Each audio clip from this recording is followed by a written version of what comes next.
Hey everyone, this is Rico Figliolini with Peachtree Corners Life, and this is Prime Lunchtime with City Manager Brian Johnson. Hey Brian, how are you? Good, Rico. How are you? Good. Love doing this every month get to learn new things that I didn't know before because I don't know everything. So this is why we do this, right? Neither do Um, I, though. So we're well, you know some things, I know some things. Maybe we can have one brain together or something. there. We go. But before we get into the interview and stuff, let me just say thank you again to Eli from EV Remodeling Inc., who's a corporate sponsor of ours and supports our journalism, not just through advertising with us, but also supporting these podcasts. Great guy, lives right here in Peachtree Corners. We just had a feature story on him as well in the recent issue of Peachtree Corners magazine, so check that out. It's online now. Again, thanks. Check, see what he's doing. Design to build, home renovation. Great guy, beautiful family. Check him out at tvremodelinginc.com. Thank you, Eli. So let's get right into it. We found out something just now, in our pre-talk before the show, about something I didn't know that's happening April 26th, which is kind of cool that the city's actually doing this. So tell us a little bit about this. What's a race and what type of race it is and why it's there. So, as we've enjoyed seeing, Curiosity Lab continues to kind of generate unique opportunities for the city, and an opportunity kind of fell in our lap through Curiosity Lab's partnerships and interactions for us to have a professional cycling race here in Peachtree Corners. Now, Wow, that is cool. it's important to know that within professional cycling, there's generally three types of cycling races. Hmm. One would be done indoors in a velodrome, Right, which is a banked tight course. You generally only see that on TV during the Olympics. right. But that's one type.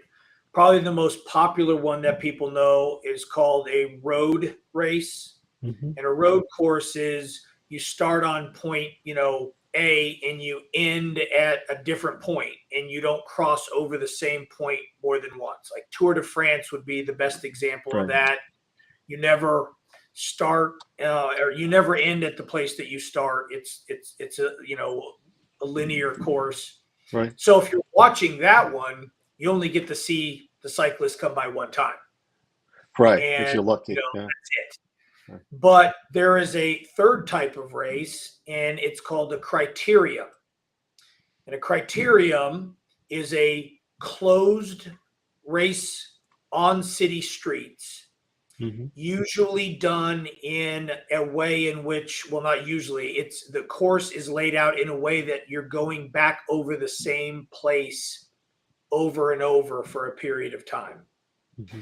And it's more fan friendly, but yet it's not it's on city street. So you set it Right. up, for those who like maybe went to Georgia or go up to Athens, there's a big one long time when they're called the Twilight, Athens Twilight. It's done at night. And it's a cool event. I mean, you get to see professional, cyclists, some of which are ones that are in the Tour de France when it happens, in July of this year or every year. So Mm-hmm. this is their full time job. And in the U.S., there is a criterium series that USA Cycling manages throughout the entire U.S. And the race series or the race calendar starts here in the Southeast because our weather gets hotter, Mm-hmm. in a lot of the As you country. And go, sure. in fact, the very first race of the year, oftentimes there's a few jockeying cities within the Southeast here. The last Uh-huh. city I managed, Anniston, Alabama, when we were there, we were the very first race on the circuit. They're Oh, third neat. this year. They didn't get the first one, but Mm. so I have some experience in managing. Not directly. There is a race director that actually runs the event, but being the city manager of a city that had it back in the day, I used to race in them. So as an amateur, you can race in them, and how it's set up is Oh, wow. a kind of a day-long event. Uh-huh. And you'll start, and there are categories, and the categories are timed. So pretend like you had a 1 mile, circle on city streets, Uh-huh. and different categories of racers, starting with amateur weekend warriors. They don't do it a lot. They can go out and race, and they'll do like 30 minutes. So it's basically like everybody starts at the same time, Uh-huh. and you go around for 30 minutes, and you'll hear a bell at the very last lap, and whoever comes in first wins that race. And Okay. they'll move up in categories from kind of, ones who have never done it all the way up to the professionals over the course of the day. So you'll have, and there's 5 categories. You can get 5 being the most Mm. amateur, and you go have like, cat 5 men, and then, or it starts with cat 5 women. So it'll be women racing, amateur women racing against amateur women, and then cat 5 men, and then cat 4 women, and then cat 4 men. Then Oh, well. you have breaks every day, or no, after every Through race. the day, right? You'll Yeah. reset the next one, and then they'll go. So is it a 1 mile race, or is it has that been It's timed. established? Or It's timed. So these racers are usually I averaging see. probably Okay. 30 miles an hour, and so for 30 minutes for amateurs at 30 miles an hour, you can do the math. So it's Yeah, not yeah. like a 1 mile race, Gotcha. although Okay.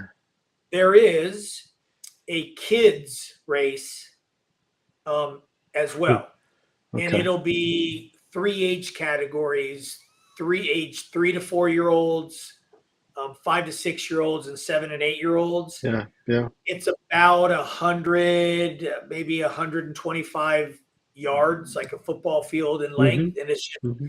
start here and end somewhere else, and then you start them all on the line, and then you see who can get to the finish line the fastest. So And so where is this going to take place then? all right, so this criteria, a very Uh-huh. cool way to watch professional cyclists, especially when married up with things that make it unique for the family, like food trucks and vendors for Mm-hmm. you to see things or whatever. Well, these things happen all over the country, and Curiosity Lab happened to be the location, and we were starting to talk to some companies that have technology that is getting ready to be deployed, that are in the, call it, safety area Mm-hmm. for vulnerable road users. And vulnerable road users, or VRU, is a category that includes pedestrians, cyclists, people that might be on an e-scooter, moped, motorcycle. Those are ones, anybody who uses a roadway or sidewalks or crosses Right. roadway Right. that is not in a car. Those are considered vulnerable road users, because if they have an interaction with an automobile, they're going to lose. Yeah. A For sure. pedestrian hits a car, the car will win all the time. That So I think we all know someone that's been hit on a bike by a car, or especially around these areas. Yeah. Yeah. I Me have. too. Really? Damn. Oh Wow. yeah, about 4 years ago, I got hit, cycling All up in right. Duluth. Yeah. Yeah. Yeah. Okay. Yeah, there's quite Um, a few people, it seems, sadly. oh yeah. I mean, it's scary, when that happens, but Uh, there's technology that is evolving to try to prevent these things from happening. And one of the technologies is a device that can go on bicycles. It can actually, it's a mobile, it can be carried by anybody, it can be put mhm. in any car, but it's basically a device that sends a signal, basically saying, I'm here, Mm, here I am. And the device is done in such a way that vehicles will one day be able to hear that message mm, from that other user, versus right now automobiles have sensors that they can sense, if there's an obstacle. We have it in newer cars. A lot of cars right. now, if you're backing up and there's something, or in the front, sometimes you get close and it'll start Hmm. beeping. Hmm. That's the car's own signal, where it's sending a signal out and it's getting bounced back And, but what it doesn't have is the ability to see around corners, or if somebody's coming up, and it's not quite close enough for the car itself to, Right. To detect get it. put that signal. These devices are sending a signal a lot farther out, or sometimes around corners, saying, here I am. And the car can then know, and you can make it specific. Like if it's on a bicycle, can send a message that this device is on a bicycle. Mm. And then cars can actually see, like, a message on your dashboard saying, like, cyclist on your right, Mm. cyclist to your rear, cyclist. And it alerts the driver that I've got a vulnerable road user around here somewhere that I might not have known had I not had this device telling my car Right. that VRU. So this technology is being deployed by a company called Spoke, and they have brought with them partners in Qualcomm, BMC Bike, which is the big Swiss bike manufacturer, and Right. Audi. And they wanted a testing environment, or an environment that the roadway was set up for them to showcase this technology. And we Mm-hmm. started talking at a conference in January that we were at, and I knew about criteriums. They were talking about this, doing this. And I was like, would you guys be willing to do this at a race where we've got all these people showing up to watch? And they were just like, that would be the best, Mm. opportunity for us that you could get. So I Sure. came back, and I knew about this because of my previous city I managed. And just one more thing on the calendar, the beginning of the criterium season in the US, Right. here in Metro Atlanta, there's a thing called Speedweek. And it's basically the first and second race of the year are weekends. And in between, you have a couple of Metro Atlanta criteriums. And on the Wednesday of Speed Week, right in the middle of it, where the racing teams are already in Metro Atlanta, is when we're going to do, it's when it could fit into. So you got all these racing Yeah. teams with all these bikes and salaried professional cyclists that travel with Mm-hmm. them. Well, now they're here. They love it because they don't have to, drive to the next race and all the logistics involved. So you Right. have a lot of activity. So we decided to do a race on Wednesday, starting at 3:30 in the afternoon, out here on part of our autonomous vehicle test track right here out in front of City Hall. Mm-hmm. And they're going to basically do what's called a dumbbell, which is they go down the race course and then they do a circle and then they come back the same, and then they do another circle and then they go back the I same. gotcha. So Okay. almost like 2 lollipops, So in front of City Hall, you're going to see them really 4 times in each lap. So it's a great place to set up your lawn chairs, your tailgating chairs, Mm-hmm. have the food trucks here at City Hall, get to see some of this cool technology, get to see professional cyclists. The play-by-play announcer is going to be Frankie Andreu, which is Lance Armstrong's very first roommate back when they were racing in the Tour de France before. And he was the one involved in the trial with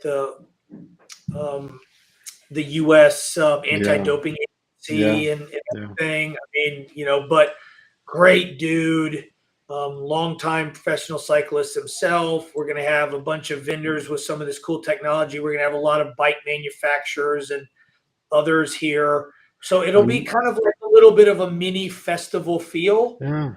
And the That sounds entertainment, great.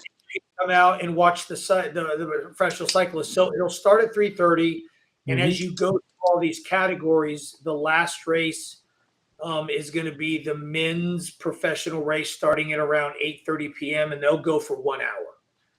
So it'll end around 9:30. And Wednesday is a school night. We get it, but you don't have to stay the whole time. but it's a great Right. place to come eat dinner, have some, we're talking to some of the local microbrews of having, some stuff out here, but it's just a great place to see something that you don't, not all cities can set up. And in our case, we're going to have a lot of cutting edge safety Hmm. technology that it can't be showcased anywhere else because our city streets are set up to do this. And Right. so we're uniquely positioned, which is why all these big companies are like, oh, heck yeah, we want your location. And, we're talking Oh, about Audi here. yeah. I mean, I that's mean, that's no joke. exciting. Yeah, I mean that's exciting. I mean, it's good to see the fruit from the efforts of going out to Europe and Israel and places like that to talk about what the city does.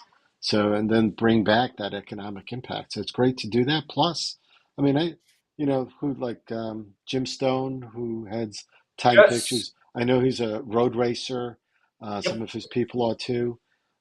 They do it amateur stuff, but he's constantly out there, riding for 40 Is. miles and stuff, right? Him and I have done this together. He worked with me in Anniston when we did the Sunny King Criterium, which is the Right. one there. So Okay. Jim will be involved in this. Jim Yeah. also, like me, did crits for a long time. Yeah. He did velodrome stuff as an Good. amateur athlete. Wow. Okay.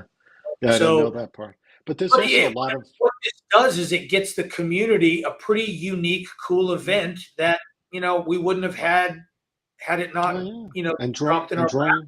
right, and drawing from people from all over the place. I know there's a pretty big youth cycling group out of Sewanee, I think. I mean, they probably would love to be part of this, to Oh, be well, they entered are. in I that. mean, that's why Speed Week was so important. Yeah. Is Speed Week has every other day in between the two weekends is a Uh-huh. race somewhere in Metro Atlanta. We just happened to steal one of the slots, the prime in the middle of the week's slot, because Uh-huh.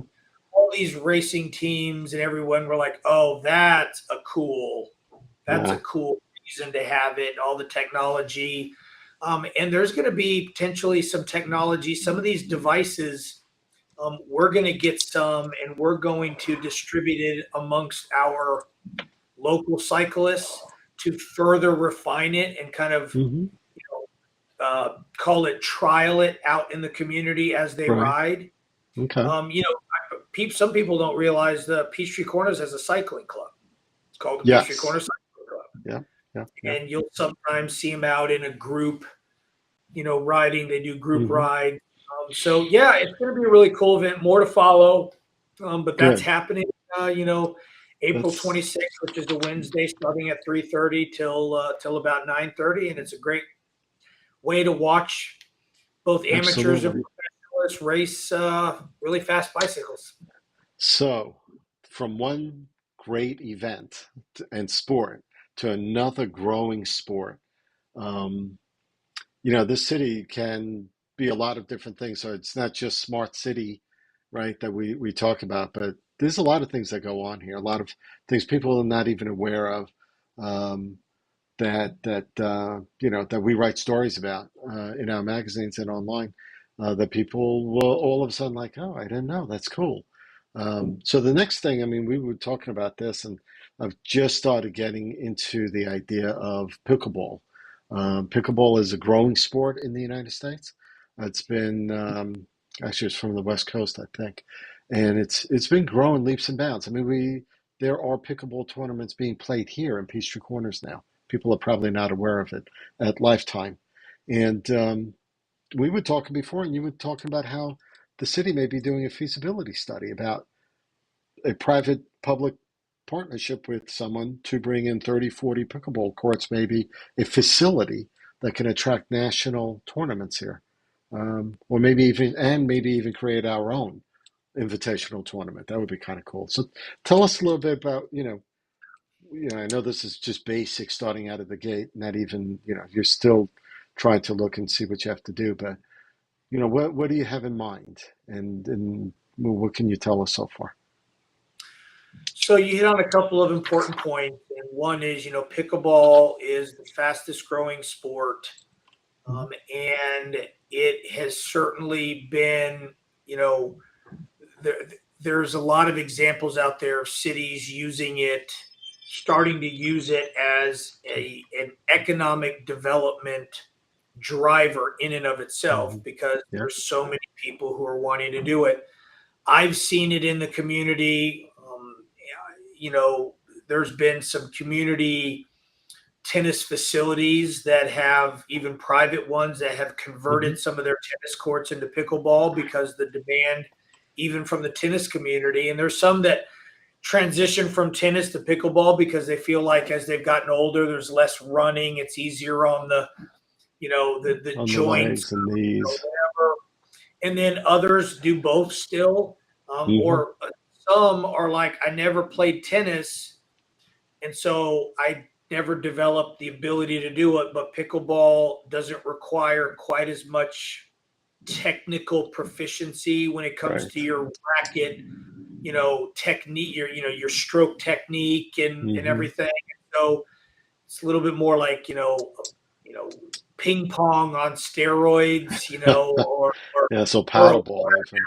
it's like in between tennis and ping pong.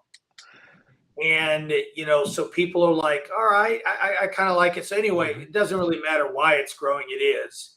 Yeah. And so given that we have one of the highest number of tennis courts per capita of any city around. When you include, 16 courts that Fields Club has, and what does Right. Lifetime have? 22 courts or Yeah. whatever. And Now they got indoors. I mean. that indoor. And you got a number of other clubs that have it as well. Then you go just right outside our border, and you have Atlanta Athletic Club. We have a lot Right. of tennis. Yeah.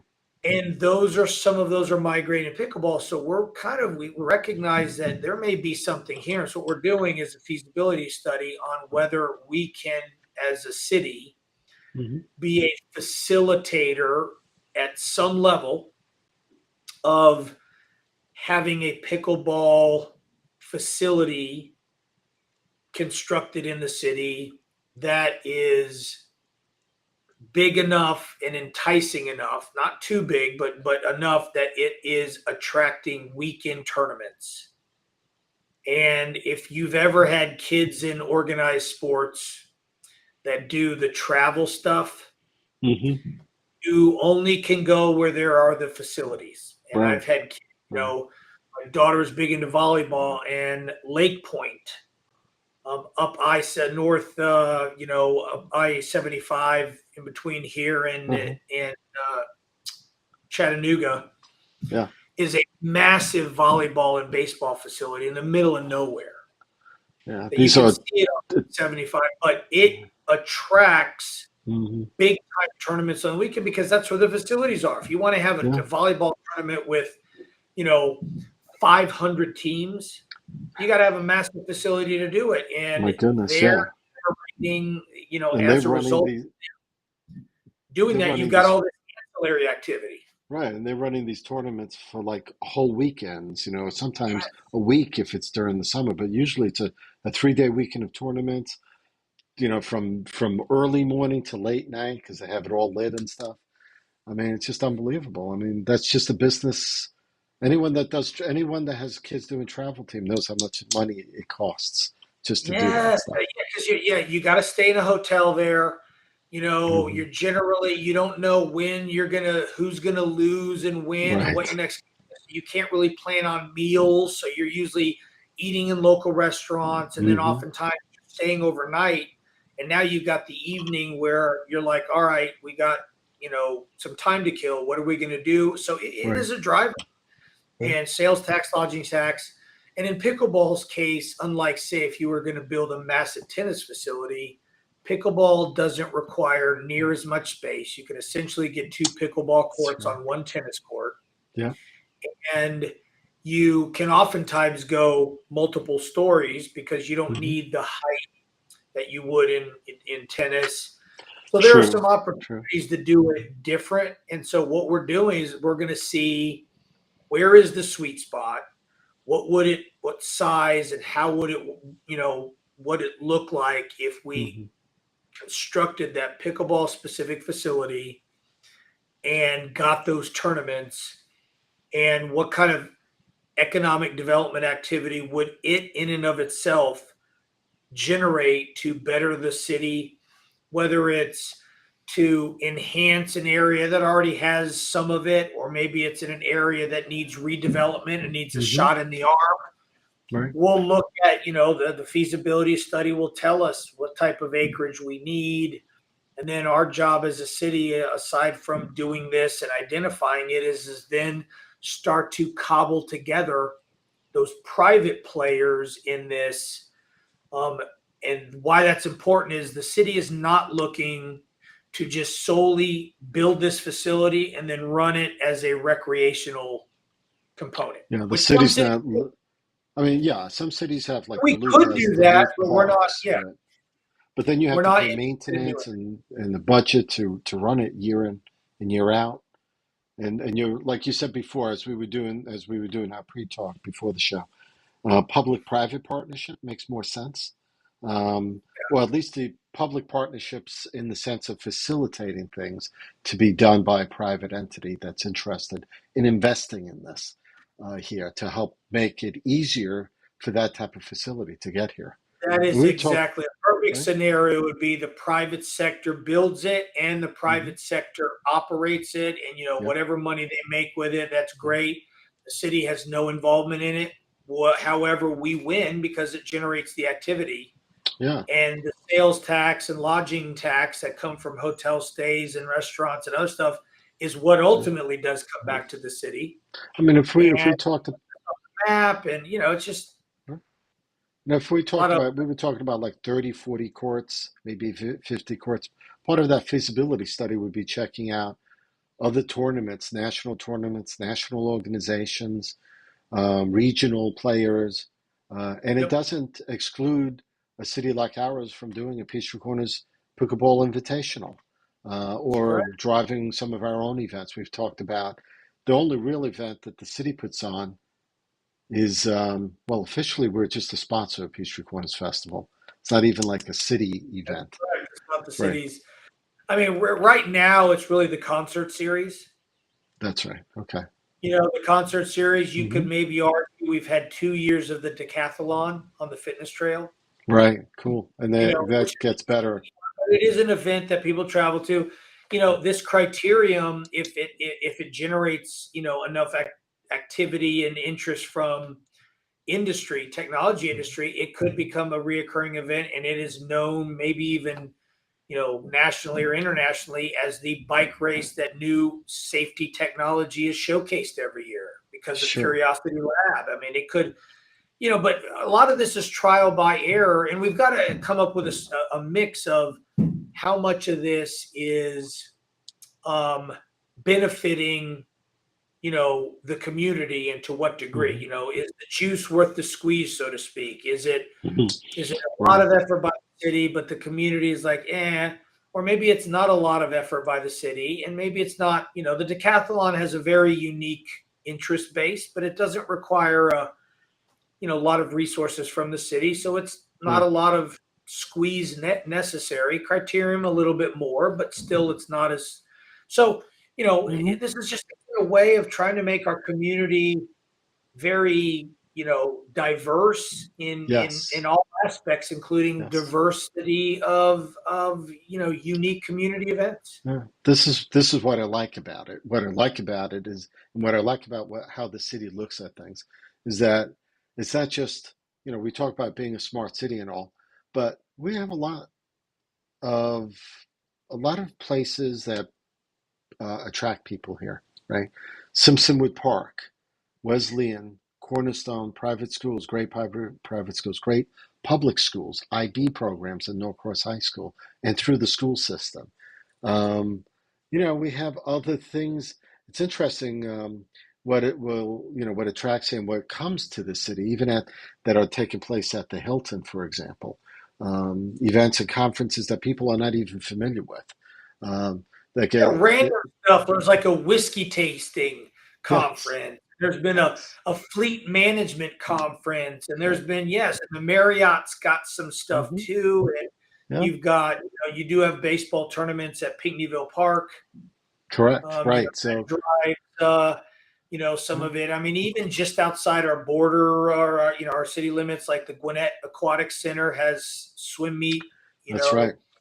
I And mean, we've got, they have a triathlon there as well, right, an but annual triathlon. So, we want stuff like every weekend. It'd hmm be great to be like, oh, well, what do they got going on this weekend? Maybe it's yeah, something they're interested in, maybe not, but we like the diversity of it. And to yeah, council's credit, I mean, these things also, help pull people that spend money in our hmm restaurants, our stores, and that makes them healthy. It keeps them yeah, here. And so you can't just sit back and cross your fingers and just be like, well, I hope the forum, you know, generates activity on its own. No, I mean, the forum's management company is artificially pushing right. activity to, or attracting is probably a better way, by Yeah, programming.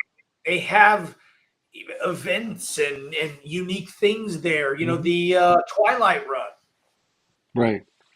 Yeah, light up the you know, corners. Yeah, or Light Up the Corners. Yeah, the Light Up the Corners. That is a cool event, a night hmm run, and it's done at the Forum. I mean, that's it's important yeah. stuff. So, but This. pickleball could be in that list if it works out, and the city can kind of facilitate, getting all these players involved and finding the Right, location and everything. A right. pickleball facility done right could hmm become a magnet for activity of people who do things before or after their pickleball league play or their Right. pickleball tournament. And also serve the citizens here because there's lots of people That's right. getting more and more into pickleball. The same way Well, that's this, why the league play. That's right. The league play in between the right. weekend tournaments is for the hmm residents. Yeah. Right.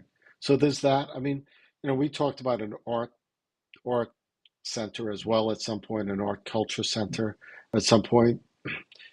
There's just such a good future here of a variety of things that can happen. So I'm excited by that. Not even, not knowing that was happening. Yeah. I So mean, again, devil's in the details, but we are certainly absolutely. going to get all the details and make a decision then. But, to council's credit, mayor and council are very open minded to exploring new things. They're hmm innovative. There's outside the box thinking about economic development. When you are the second largest city without city property tax, it is even more imperative that we are constantly doing what we can to ensure that the commerce that generates sales tax is healthy, because if it isn't and those revenue streams dried up, Right. city would have a decision to make. We either have to decrease the level Mm, and breadth of our services to cut costs, or we would have to levy a millage rate. And the city doesn't want to do either. So mayor and council are very hmm clear to me, and staff is, and they do some of it on their own, is being very innovative and thinking about ways that we can keep our We, commerce at a high level so that we can, keep, keep, right. keep that zero millage rate. And we've been fortunate as a city for over 10 years now, going through even a depressive part of that recession part, I guess, that we're still able to have enough money to do the things that we feel we need to do. I mean, city marshal system that the Yes. city's looking into. Done within the budget without having Yes, to go out and get other revenue streams. right, right. Yeah, absolutely. So all good stuff. Um, we spent a lot of time together. We covered a couple of pretty big things.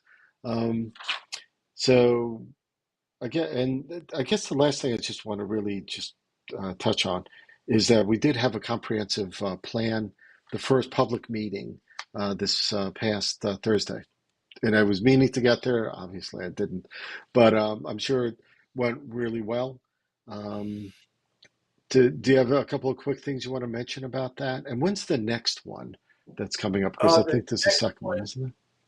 yeah. So let's see. The next one is at the next planning commission meeting, which Oh, okay. is um, Is that the in is it March the this month? 21st? Yeah, that would be the Yes. 21st because the 28th city Yes. So council. yeah, March 21st. That'll be the next one. The first one, I believe Diana, my community development director, told me we had 125 people Cool. at the That's a event. lot of people. So a decent, yes. We've also, people should go to the website, or those who have, accepted push notifications. We Hmm. have a survey out right now Okay. on weighing in on housing. That was the main theme of the last, this last community meeting, or I guess the first official comp plan meeting. It was housing was the main theme, Hmm. asking people their thoughts on housing and where certain types should go and things Right. like that. We'll have some other additional ones, themes like, public safety, Mm-hmm. transportation.